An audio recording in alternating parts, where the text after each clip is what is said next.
She wiped the CEO's desk like it was made of gold. To her, that table meant survival. Another day, another paycheck, another night feeding her little brother and praying the landlord didn't bang on their door again. Make it shine, her supervisor barked.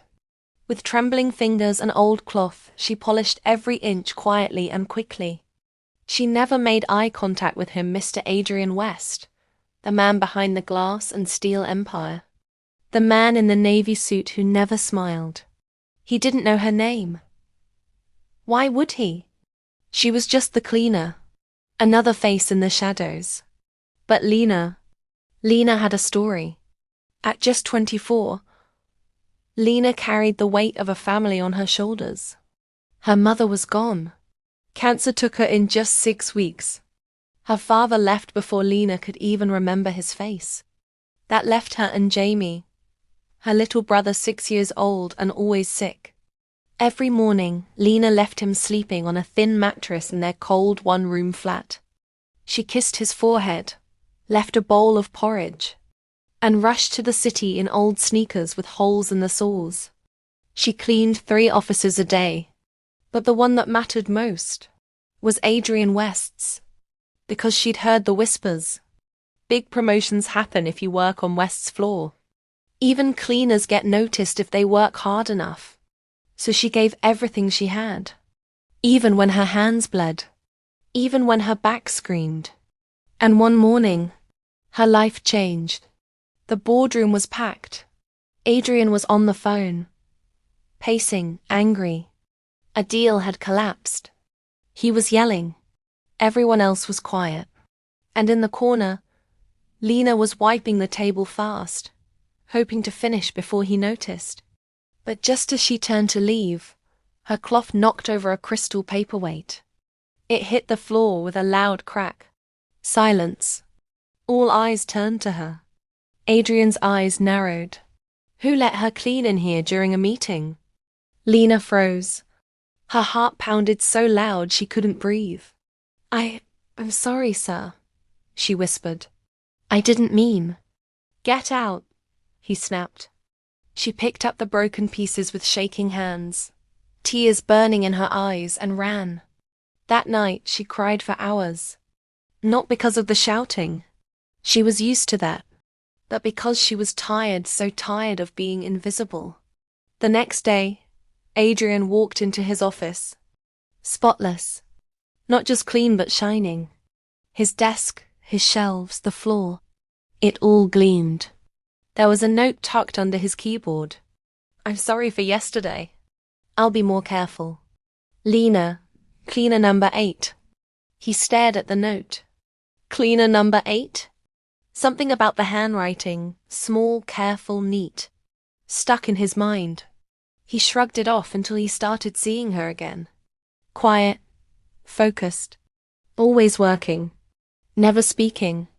But one day he stayed late, and that's when he saw her crying in the supply room. She didn't know he was there. He didn't move, just watch. Her face in her hands, her shoulders shaking. And he realized she was just a girl, falling apart. The next morning he called HR. Find out who the cleaner is on my floor. I want her reassigned.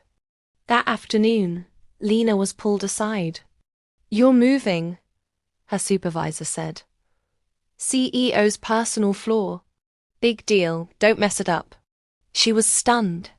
From then on, Lena saw him more often. Still didn't speak, but he nodded once, and then again, the next day. And one evening, as she wiped his desk, he said softly, You're always the first to arrive. She looked up, startled. Yes, sir. Why? She hesitated. I have a little brother. I work early so I can get home before school ends. He didn't reply, just watched her. And that's when it started. The quiet conversations. The lunches he accidentally left on the desk for her.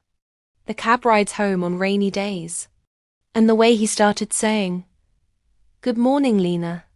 Like her name meant something. She never asked for more. She was still the girl with old sneakers. He was still the man with gold cufflinks. But Adrian West was changing. He started arriving earlier just to see her. He started noticing the small things. The way she smiled only when talking about her brother. The way she limped sometimes from standing too long. One evening she didn't come. He asked. She called in sick. The receptionist said. He sent soup. The next day she returned with tears in her eyes. You didn't have to. I wanted to, he replied gently. And then, softly, Lena, would you have dinner with me? She said no. Twice. Because girls like her didn't date CEOs. But the third time, she said yes.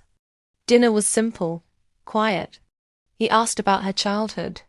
She asked why he always looked sad when he thought no one was watching. They talked about pain, loss, dreams.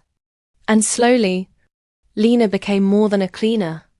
She became the reason he smiled. The reason he came home early. The reason he stopped drinking alone at night. 6 months later, he walked into the office with a ring. No fancy proposal. No spotlight. Just him holding her hand. I don't care where you came from, he whispered. I care where we go from here. People talked. Whispered. She used to clean this building. But Lena smiled. Because she had cleaned it with pride. She had earned every step she climbed. And now she walked those marble halls in heels. Not to clean, but to lead. She set up a charity. Named it after her mother. Hired single mothers. Opened a school for kids like Jamie. And every morning she still walked past that old office desk. And whispered, thank you for the mess that started it all.